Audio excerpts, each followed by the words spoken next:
amendments, and I'm deeply disappointed that we're not legislating. I yield the floor. Mr. President.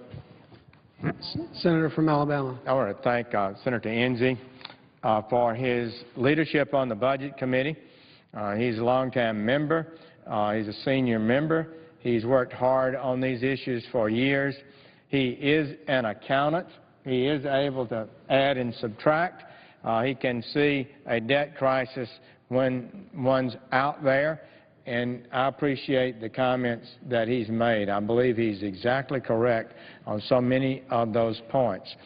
And Senator Enzi, you suggested that something is awry on the pension benefit commission, in which we in effect tax employers more, supposedly to help the guarantee fund be able to honor people's pensions if a company goes bankrupt or something. But it seems to me, in simple dollars and cents, if you do that, you can't then spend it on other items unrelated to pension guarantees. And is that the concern you've raised essentially? Mr. President, yes, that's exactly the issue that I was raising. We keep promising people that money is going to go to certain places, and then we divert it to other places. Now, I think under the system of accounting we use, we probably get it to show up in two places and get to spend it twice. That's double the problem.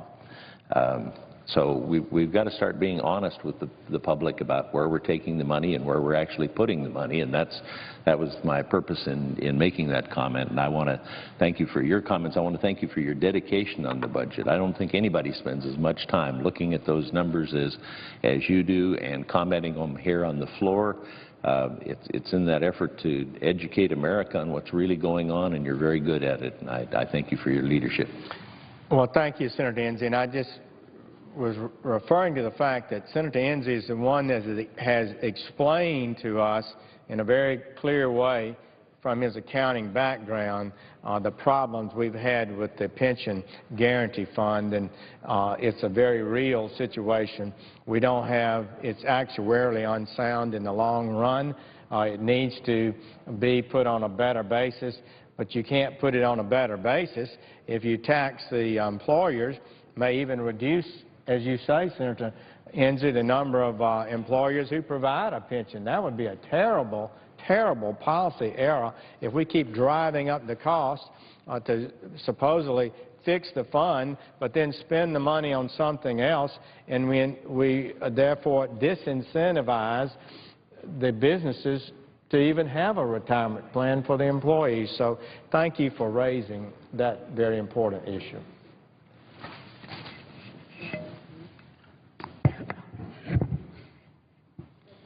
Senator from Washington. Mr. President, I ask unanimous consent to Senate recess from 12:30 until 2:15 to allow for the weekly caucus meetings and the time during the recess count post-cloture on the motion to concur in the House message to accompany H.J. Res. 59.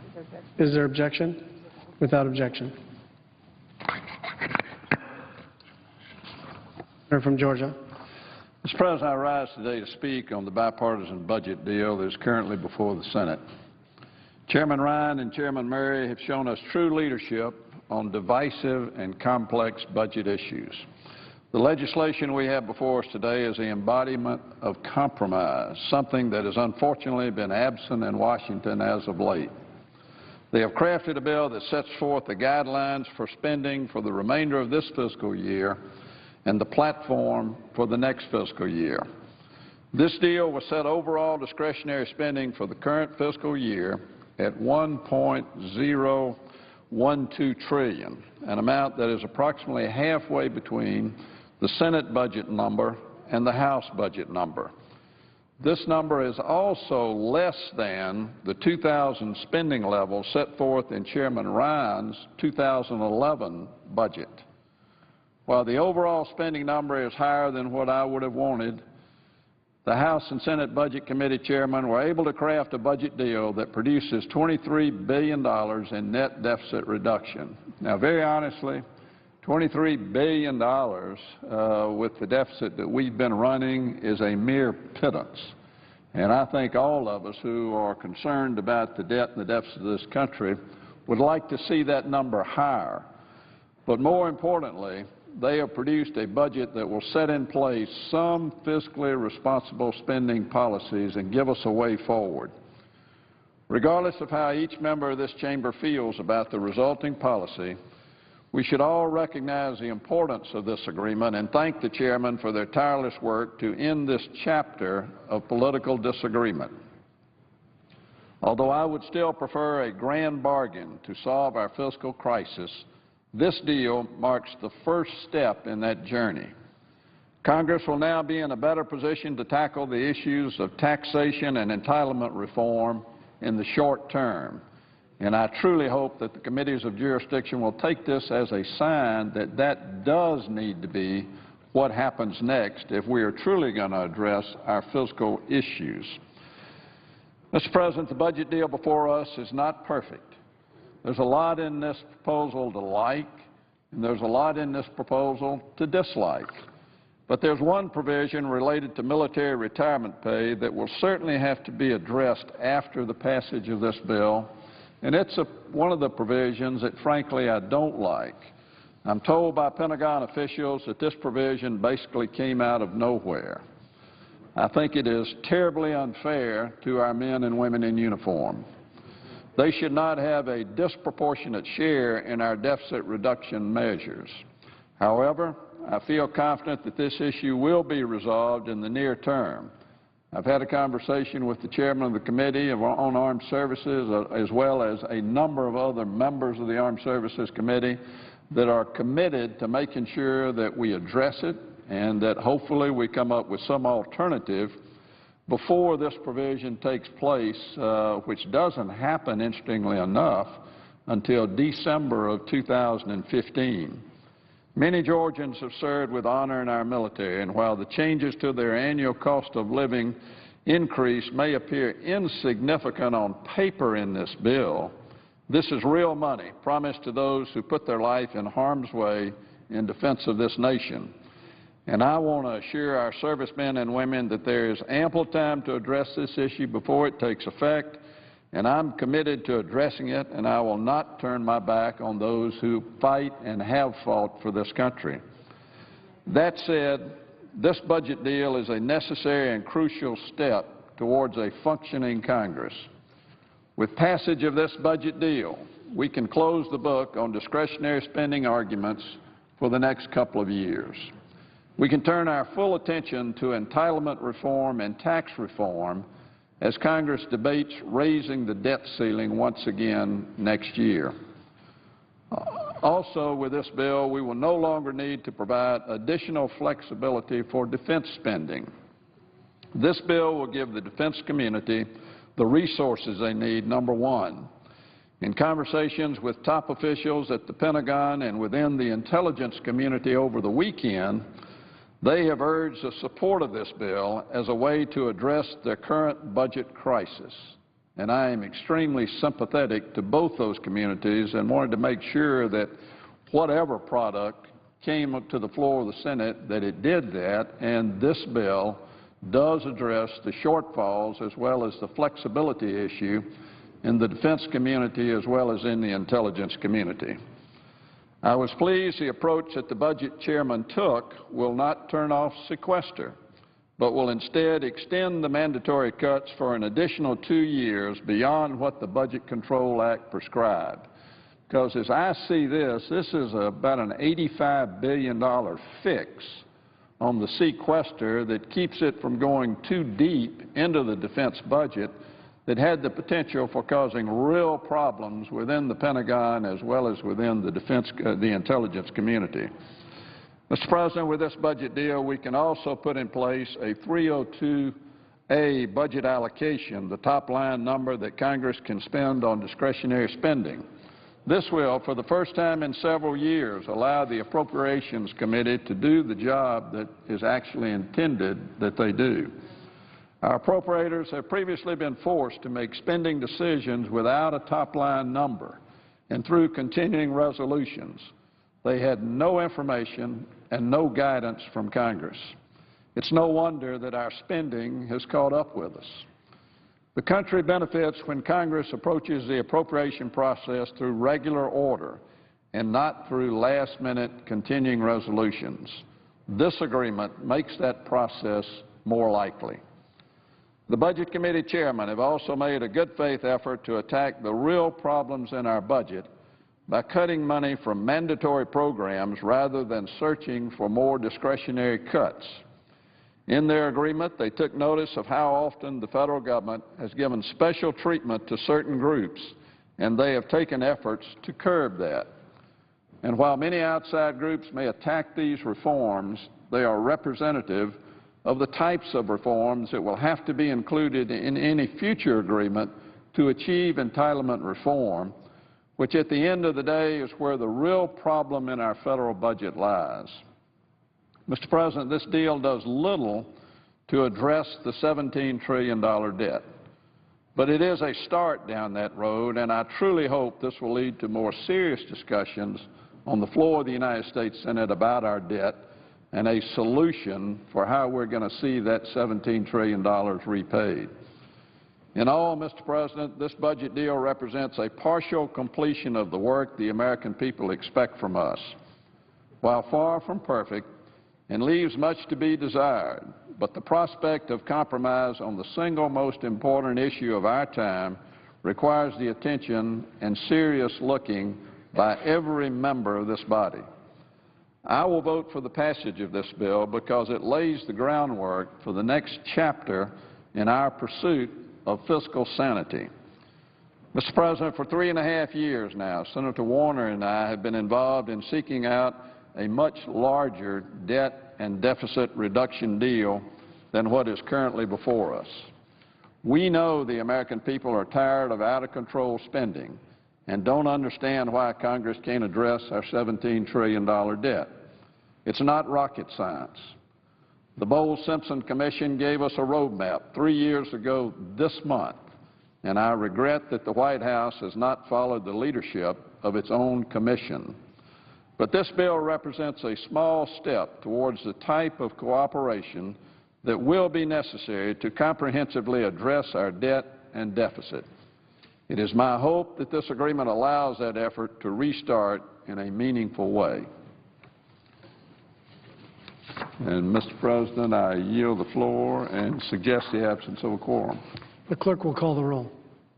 Mr. Alexander.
So within the last hour, the Senate voted to continue debating the bipartisan federal budget agreement. The vote was 67 to 33. 12 Republicans crossed party lines in support of moving debate forward.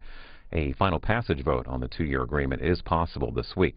Now, if agreed to, it would provide about 3 weeks for Congress to put together an omnibus spending bill to prevent a government shutdown. It would also put a temporary hold on certain agency budget cuts called for under sequestration. The measure would also replace about $45 billion in scheduled budget reductions that are currently in place. So while this quorum call is underway, we'll take you back to earlier today and a look at the Senate Budget Committee chair and ranking members as they came to the floor to make their final arguments before the vote. So we went to conference, and the budget conference didn't meet. We didn't produce a budget conference. The conferees did not vote. Our leaders prepared legislation that's now before us that has a number of problems, in my opinion. It's not the right way to have conducted this process, but the question is, should we advance with this legislation, or does it need to be improved? I believe it can be improved. I believe it should be improved. And I believe legislation of this size and scope that actually amends the Budget Control Act of the United States that has successfully contained the growth in spending for a couple of years ought not to be lightly amended. So what lightly changed? So I would suggest that the right vote today would be to vote against cloture and to say to the leadership and Senator Reid that we want to have amendments on this legislation. We're about to have a significant reduction in the retirement benefits of disabled military personnel, people who've served 20 years in the United States military. Their pay is going to be cut as much as $70,000 for staff sergeants. Without objection. Mr. President, I wish we had had an agreement that is grand and great and would do what a lot of people have been dreaming of for some time, that would put us on a sound financial path for decades to come. It's within our grasp, but it seems we're unable to make those choices or bring that forward. I really believe if the President had led, had given commitment to fixing our financial problems in America, that we could have done it in the last few years, but he's not. And so it's put us in a bad position, and we end up with the agreement we have today, which essentially would save some of the risk of government shutdowns and reduce some of the tension, which a lot of people think is great, and I do too. It would be good for the country to have more predictability. It would be good for the Defense Department to have more predictability. It would be good for the financial community to have more predictability about what's happening in Washington. But what occurred is not sufficient in any way, and it's been postured to look a good bit better than it is. Essentially, we remain on an unsustainable financial path in America. The numbers are real clear. We're seeing a reduction in our deficits in the near term, but the Congressional Budget Office tells us in the next several years we'll begin to see the relentless increase in deficits every year, reaching almost $1 trillion again by the end of this 10-year window. That is not a good path to be on. We pay interest on the debt that we accrue each and every year, plus all the money we've borrowed previously. The amount is notable. We have exceedingly low interest rates, so that is not impacting us as much as it's likely to impact us in the future when rates go up, as they will return to the mean and we'll see rates go up. But just to point out, this agreement that's before us today, the legislation that's before us today, spends $65 billion in the next 2 years. Well, where does that money come from? Essentially, it adds to the debt. But we're told not to worry because we have other cuts in spending other fees that will come in that will eventually pay for it. But over half of the pay-fors occur outside the 8 years that's left on the Budget Control Act window and the last 2 years of this legislation, this 10-year legislation.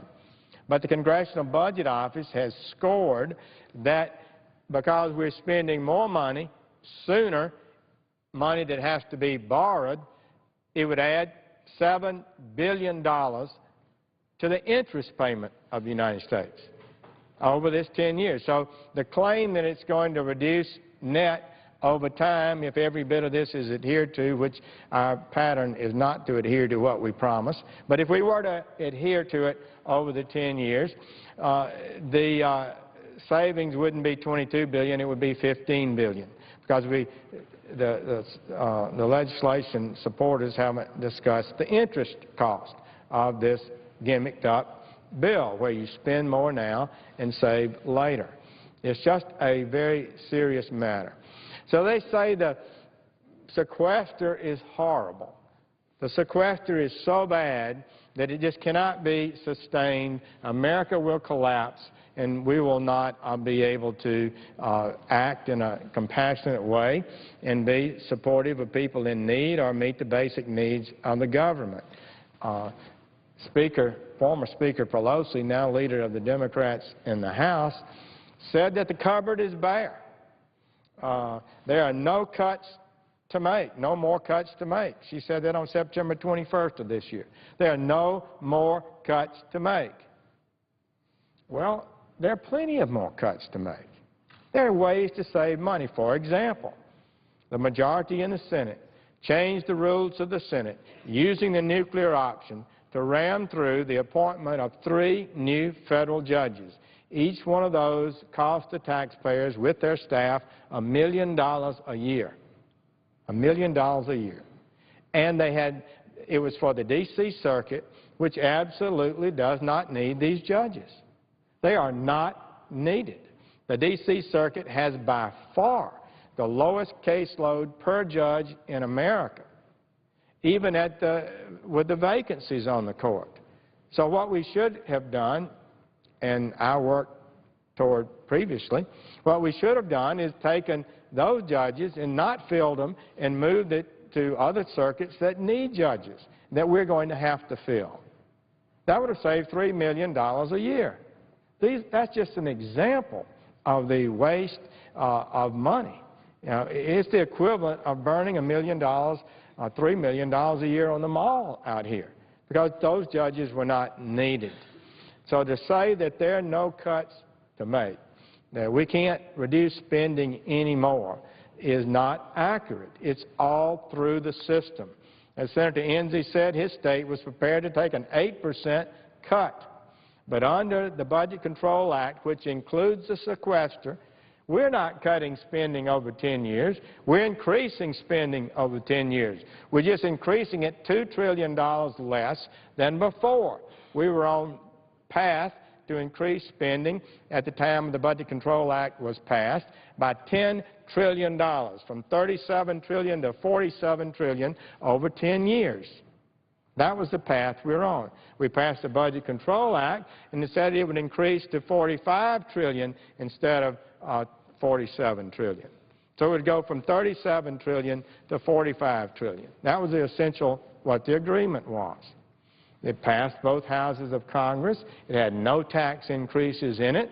It was simply a commitment to contain the growth of spending. And it sharply reduced spending. It reduced spending in the near term. And after this year, though, spending is allowed to continue for the last 7 years, 8 years of the Budget Control Act agreement. 2.5% a year annual increase every year after this year. So the cuts began to bite this year. They were being felt this year. And what did Congress do? It folded up like a house of cards. Congress couldn't sustain the heat, couldn't honor the promise we made in August of 2011 to reduce the growth of spending just a little bit. That was a promise to raise the debt ceiling $2.1 trillion. We agreed to reduce the growth of spending by $2.1 trillion over 10 years. Now we already have hit the debt ceiling. We already borrowed another $2.1 trillion, so now we're hit the debt ceiling again. But we're not honoring the promise to reduce spending. So what happened? The sequester said that we had to have more cuts this year, more reductions this year, and Congress couldn't sustain it.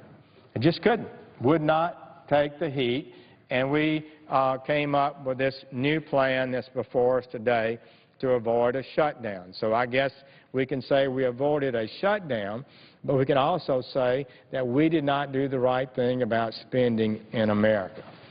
We have not faced up to the challenge we have because we remain on an unsustainable financial path. We're going to be, in a couple of years, back on a deficit growth pattern that's going to be very serious and will threaten the financial future of America. As President Obama's Simpson-Bowles Debt Commission has told us, nothing fundamentally has changed in that. So we have our colleagues that are just anxious to have more taxes, more revenue, they call it. What they're talking about is more taxes. House Minority Leader Pelosi says, there's no more cuts to make, American people. We've cut all that we can cut. There's no more that we can cut. So now we've decided the problem is you, American people. You haven't sent us enough money. We demand, we insist, we require you to send us more money so we don't have to make any tough decisions anymore. We don't have to make the financial choices they made in Wisconsin or Alabama or Wyoming that every state and cities had to face during this financial crisis, and they're leaner and more productive and more efficient as a result of having to make those choices, frankly. But we don't have to because we want to have more revenue. And so after this August of 2011 Budget Control Act passed that reduced spending over 10 years by $2.1 trillion, the President signed and agreed to, had no tax increases in it. It was just a commitment that we would contain spending. That's what that agreement was, a spending containment bill. In January, President Obama submitted a budget that just wiped it out, busted it wide open. It would have added $1 trillion in new taxes and $1 trillion in new spending. Wow. What kind of commitment was that to the American people? You sign a bill, you say you're going to do something, and before the ink is dry, you're proposing a different idea. It goes back on the very promise that was made. And eventually this year, the Senate Democrats passed a budget, increased spending $1 trillion, increased taxes $1 trillion. That's what it did, a tax and spend budget. It's the same budget the President submitted each year. Well, they said we're going to have a balanced approach. What they wanted the American people to hear when they said a balanced approach is, we have a plan to reduce the deficit. And the plan is we're going to cut some spending and we're going to increase some revenue. That was what they wanted the American people to hear. It was subtly and carefully crafted and carefully messaged. But that was not the truth. The truth was they wanted to spend more and tax more. The taxes were not used in a balanced approach to bring down the deficit from an unsustainable path that we remain on. The taxes were used to fund additional spending above the amount we agreed to in the Budget Control Act of August of 2011. That's still in effect. It was unless this legislation passes, and that's going to amend it. And that's the fundamental fact. My colleagues want to tax and spend. They say they've cut all that they can cut, and they want to have more revenue, more money from the American people. Just send it up here to us, and we'll spread it around, and we'll do all the good things that we can dream of with your money. And we don't have enough of it, we want more. I don't think that's good for America. I don't think that's good for the economy. I think we need a vibrant private sector with growth possibilities and the opportunity to have innovation and creativity and the efficiencies that occur in the private sector that nowhere are affected in the government sector. We can't run this government. We've never managed the government effectively. It's so massive. We spend so much money. We need to be leaner, more productive. We need to decide areas in our country that we don't need the government to undertake, and let the private sector handle that wherever possible. And then we can manage a smaller, more efficient government, and we need to extract then less money from the American people. But we've got commitments. We've got people, we've committed to Social Security, we've committed to Medicare, and we've committed to other issues that funding that we need to make sure we're honoring. But you can't, at one time, you can't take money from Medicare, our seniors' health care program, and then spend it and say you've strengthened Medicare and made it better because you've reduced its cost. The money that's saved in Medicare, that money needs to be used to strengthen the long-term viability of Medicare, which is in great doubt. It's not on a sound path. And I just know that we can do better. We're going to have to face up to this. It's not going to be easy. It has challenges for us all, but reductions in federal spending can work. For example, they say we need more revenue. Well, have we gotten more revenue? Yes, we have already. The Budget Control Act did not include more taxes. The Budget Control Act represented a $2.1 trillion in reduction in the growth of spending. But in January of this year, we passed a $600 billion tax on the rich, upper income persons, and the Obamacare legislation included a $1.7 trillion tax increase on top of that, and this bill has $34 billion in fees and taxes. So is there not revenue around here? So revenue is being increased, but the problem is it's not being used to reduce our deficits. It's not being used to put us on a sound financial path. It's being used to advance more spending. And that's the danger we're in, and that's the danger we've got to watch. That's a danger that threatens us all. And I just know how seductive it is for us to think that we just can't reduce spending. The cupboard is bare. Minority Leader Pelosi says, we can't cut any more. Well, we can. There's a lot we can do to make this government leaner, more productive, and we're required to do so. Mr. President, I yield the floor.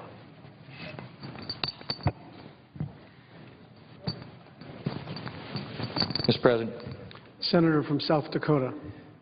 Mr. President, I was listening to the senator from Alabama talk about the current budget discussion and debate that we're having on the floor, and I couldn't help but think of the discussion that we had when we were debating the Obamacare legislation a few years ago, and how many of us at the time were making the argument that this is the biggest expansion of government in literally half a century. And I think that it is becoming increasingly clear that that was in fact the case. We're seeing dramatically more levels of spending. I think we're going to see dramatically higher levels of debt over time. But you would think with $500 billion in cuts to Medicare, $500 billion in tax increases, and that's when it's fully implemented. It's much bigger than that. The overall cost of the bill when it's fully implemented went to about $2.5 trillion. the expansion of government that occurred as a result of the passage of Obamacare was really, frankly, stunning relative to anything we've seen in recent history. But you would think with that you would see some relief, if you will, in terms of the burdens that are being placed upon middle-class Americans. But in fact, we're seeing the opposite. Many Americans already are feeling the effects of Obamacare, whether it's higher insurance premiums, canceled health plan, the loss of the doctor that they like. But it is middle-class Americans, Mr. President, who are going to be hit the hardest. Lower-income families will face steep premiums and deductibles under Obamacare, but they're going to get some help in the form of subsidies from the government to pay for some of their health care costs. Of course, upper-income families are also going to face higher health care costs. In fact, our own majority leader told an Arizona newspaper that his premium costs under Obamacare will rise by $4,500 next year. But affluent Americans will be able to absorb those increases. But what about a middle-class family facing a $4,500 increase in health care costs? A family whose budget is already at its limit between housing costs, school expenses, and grocery bills. That family won't be able to absorb those costs. That family doesn't have a spare $4,500 anywhere in its budget. For that family, the $4,500 will have to come from money that was allocated for orthodontist payments or college tuition bills or money for a new car. Now, back when the President was trying to sell his health care proposal to the American people, he promised that Obamacare would, and I quote, cut costs and make coverage more affordable for families and small businesses, end quote. Unfortunately, the last few months have made abundantly clear that this promise is not being kept. Instead of seeing reduced costs and more affordable coverage, middle-class Americans are seeing steep premium hikes and soaring out-of-pocket costs. Those Americans who've been lucky enough not to have their plans canceled have been receiving insurance plan renewal letters with staggering premium increases, in some cases double or even triple what they've been paying before. One constituent emailed me to tell me that thanks to Obamacare, her premiums will increase more than 100%, which she goes on to say is equal to 45% of her monthly income. 45% just for health care. That's more than most Americans pay for their mortgage. Americans whose health care plans have been canceled as a result of Obamacare and who are being forced to shop on the exchanges are frequently facing higher premiums and drastically increased out-of-pocket costs. An article in Chicago Business a couple of days ago reported that an average Chicago family with a mid-level health plan in the individual market would go from a $3,500 deductible to a $10,000 deductible if they obtained a similar plan in the exchange. That's $10,000 on top of the $9,000 a year that family would already be paying in premiums. In federal exchanges, many families are facing deductibles as high as $12,700. Now, barring catastrophic illness or injury, in many cases a family with a deductible that high might as well not have insurance at all. Of course, a family could buy a more expensive plan and greatly reduce those out-of-pocket costs. Many platinum plans, which are the high-end plans, for example, have no deductible at all. But as CBS News points out, and this was for a Houston, Texas family, and I quote, that means shelling out almost $12,400 per year in monthly premiums, or about the same as the deductible for the bronze plans. Either way, families and individuals who don't qualify for tax credits may find Obamacare failing to deliver on its promise of affordable health care. That's end quote. And again, that, Mr. President, is from CBS News and talking about a specific family in Houston, Texas. Now, what makes it even worse is, and this is as the Associated Press reports, many families don't fully understand the expenses they're taking on when they sign up for plans with high out-of-pocket costs. The Associated Press notes, and I quote, only 14% of American adults with insurance understand deductibles and other key concepts of insurance plans, according to a study published this year in the Journal of Health Economics. If people with insurance don't understand it, it's likely that uninsured Americans' grasp is even fuzzier, end quote, and that is from the Associated Press. While families shopping on the exchanges may snap up plans with relatively low premiums without realizing that they are in effect purchasing nothing more than catastrophic coverage that may leave them on the hook for thousands and thousands of dollars in medical costs each year. Madam President, so far I've talked about the direct financial consequences of the President's health care law. But its effects don't end with higher premiums and skyrocketing out-of-pocket costs. Middle-class families will also take a financial hit thanks to the damage Obamacare does to businesses. Obamacare puts in place a slew of new regulations, new taxes, new fees on businesses large and small. And businesses, when faced with that, will have two choices. They can absorb the cost of new taxes and fees, thereby reducing the amount of capital that they have to expand their businesses, hire new workers, or promote existing ones, or they can pass on these costs directly to their workers, further burdening families already facing steep health care costs. It is a lose-lose situation. Madam President, small businesses are being hit particularly hard. Susan Gabbay, a co-founder and managing director of a small business investment banking firm, published a column on Saturday in the Washington Times in which she discussed the effect of the President's health care law and the effect that it's having on her business. Thanks to Obamacare, the health plan that she offered to her employees was canceled. The new coverage she was offered contains a 48% premium increase, which she says, and I quote, translates into approximately $1,676 in added cost per year for every individual covered on our plan. Now, Madam President, that's $6,704 for a family of four increase in premium. That's approximately $44,000 in added annual cost for her business that otherwise could be used to hire a college graduate, she says. But maybe her employees are getting better coverage, right, thanks to Obamacare's regulations. Well, actually, the answer is no. Let me read her answer to that observation. She says, and I quote, "The response to our plight is that we're supposedly getting much better coverage. But that isn't true either.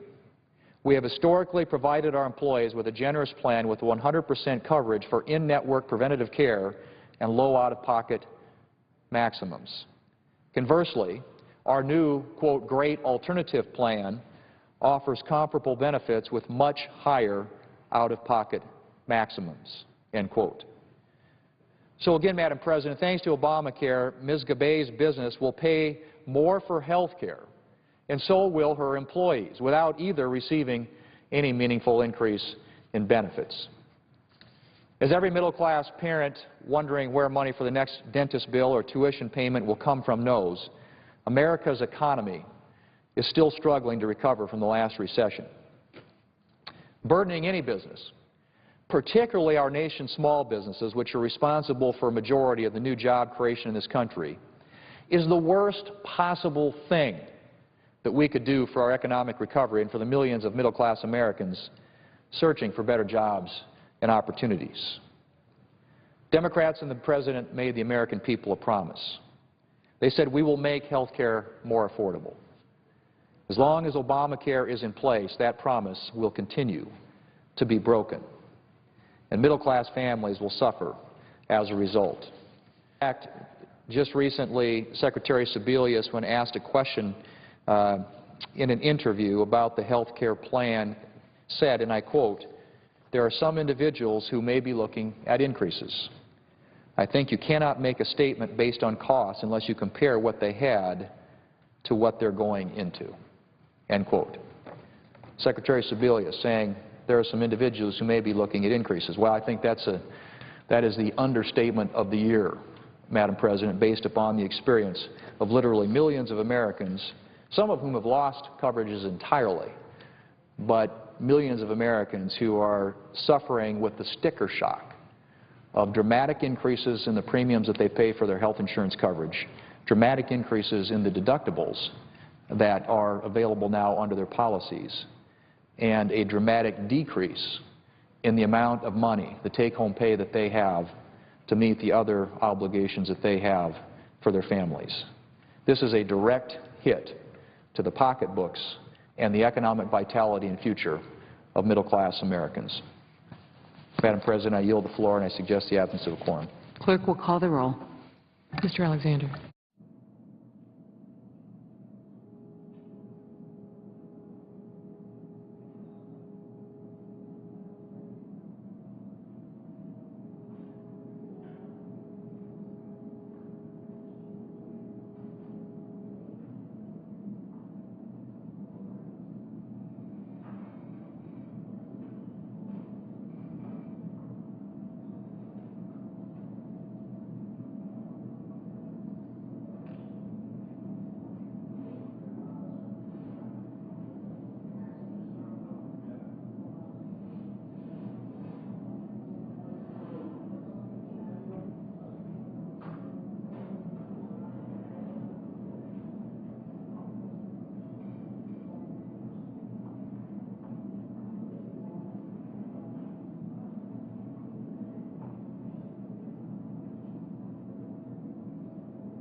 Well, debate continues on the federal budget as Senate lawmakers today gave bipartisan support to moving the legislation forward. The vote was 67 to 33. The 30 hours of debate set aside for the two-year agreement will continue until tomorrow, when a vote on final passage is likely to take place.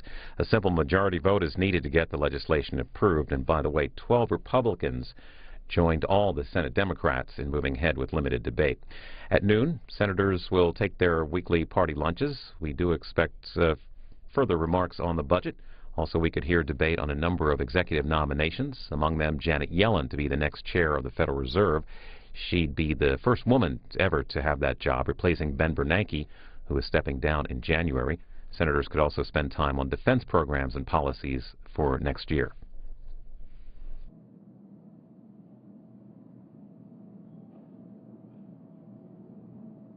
Madam President, The Republican leader.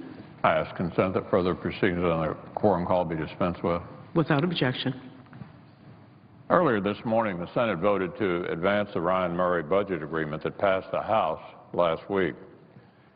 The legislation has been a topic of much discussion over the past several days, and there are sincere arguments on both sides. While I appreciate the challenges that House and Senate negotiators faced in crafting these budgetary guidelines, I voted against this legislation because, in my view, Congress should continue to adhere to the fiscal restraints that both parties agreed to under the Budget Control Act. I was the principal Republican negotiator of that agreement. I've been particularly invested in its success and was very proud of it. As a result of the Budget Control Act, government spending has declined for 2 years in a row, for the first time since the Korean War. This was hard-won progress on the road to getting our nation's fiscal house in order. As I said, I fully appreciate the constraints that Chairman Ryan and Chairman Murray faced in their negotiations, and there are clearly some good things to be said about their agreement. But in my view, we should not go back on the commitment we made under the BCA. Nonetheless, this has been a very important public debate. Unfortunately, our colleagues on the other side do not seem terribly interested in substantial debate on this or any other substantive issues this week, least of all Obamacare, which has been wreaking havoc on our constituents for months now, but which Democrats seem entirely uninterested in discussing. Instead, for much of this week, the Democrat-run Senate has decided to devote its attention to pushing through nominations. They'd rather do that than spending time they want to spend time seating political appointees at places like the Department of Interior, positions that, while they may be important, are certainly not in any way emergencies. that need to be attended to right this second. Meanwhile, out in the real world, millions of Americans will continue to suffer under a law they told Washington not to pass in the first place, a law that Washington Democrats still stubbornly refuse to change in any meaningful way. Our colleagues on the other side seem to think they have no responsibility to do anything about the impact of Obamacare since the White House issued a press release declaring partial victory in fixing the website. That's their whole approach to this rolling disaster. Let the White House dodge and deflect on any problem that arises until people forget about the last one. Point the finger at some bureaucrat or some web technician and basically do nothing. Well, we're now nearly 3 months into this national calamity. And what have Democrats done about the national calamity? Well, they've issued a lot of talking points and some half-hearted apologies. They've mouthed nostrums about private sector velocity. They've waived laws for fear of the political impact of leaving them in place. And there's hardly been any accountability for the massive consequences faced by American consumers as a result of this failed law. In other words, they haven't done much of anything. They've treated this whole thing like a public relations problem to get past rather than a real-life problem for middle-class Americans to be solved. They're engaged in daily battle aimed at one overriding goal: protect the law. And yet, nearly every day, we hear more about its painful impact.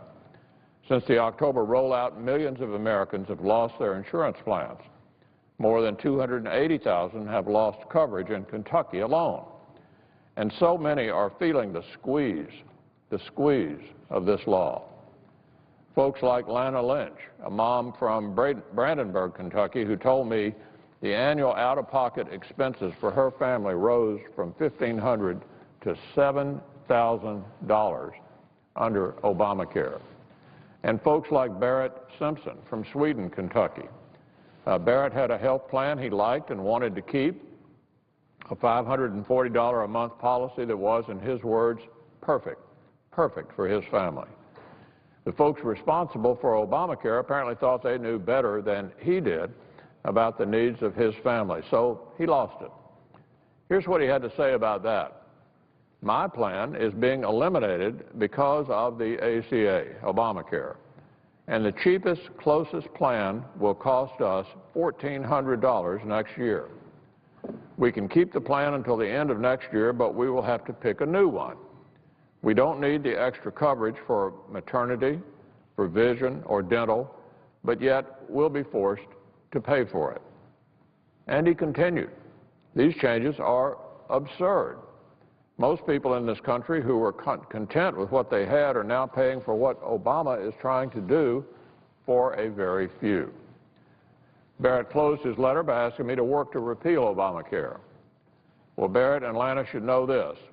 In fact, every Kentuckian should know this. Every American should know this. The members on my side of the aisle hear you loud and clear.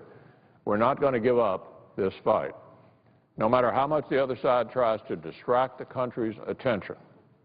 We won't be fooled, and we know you won't be either.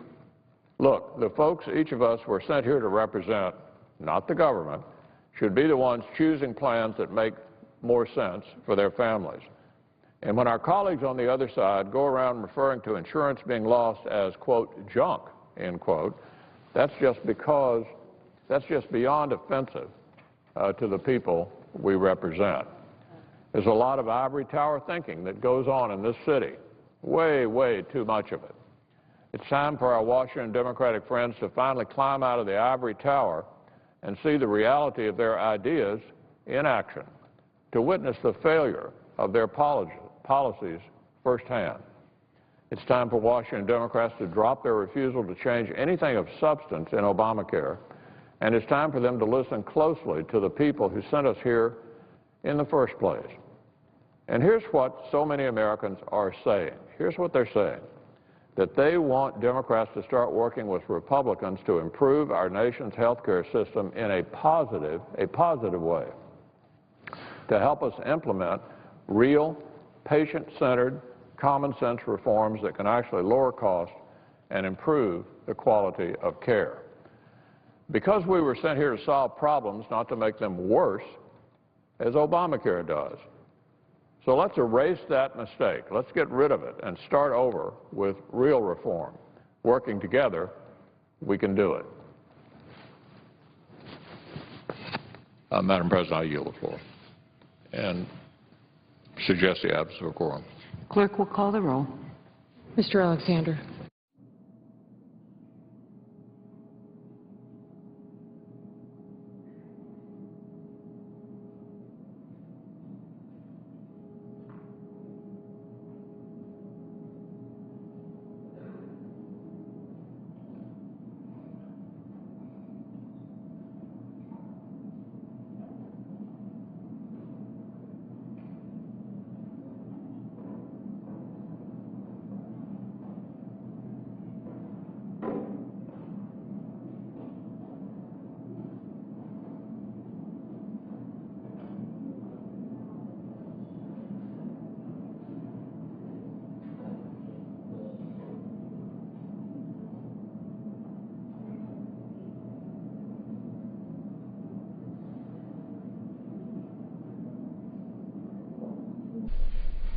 Well, hearing from Senate Minority Leader Mitch McConnell today for the first time since the Senate earlier today voted to move the debate on the two-year budget agreement forward.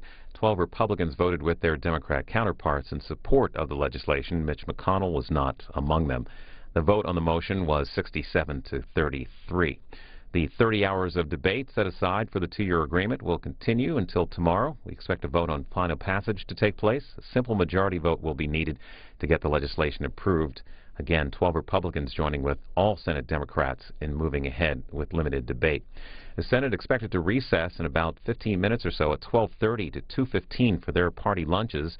When they return, we expect more debate on the budget, possible deliberations over defense programs and policy, and consideration of a number of executive nominations. Live coverage of the Senate here continuing on C-SPAN 2. And while this quorum call is underway now, a look at the Senate Budget Committee chair and ranking member as they came to the floor to make their final arguments before the vote that took place. So we went to conference, and the budget conference didn't meet. We didn't produce a budget conference. The conferees did not vote.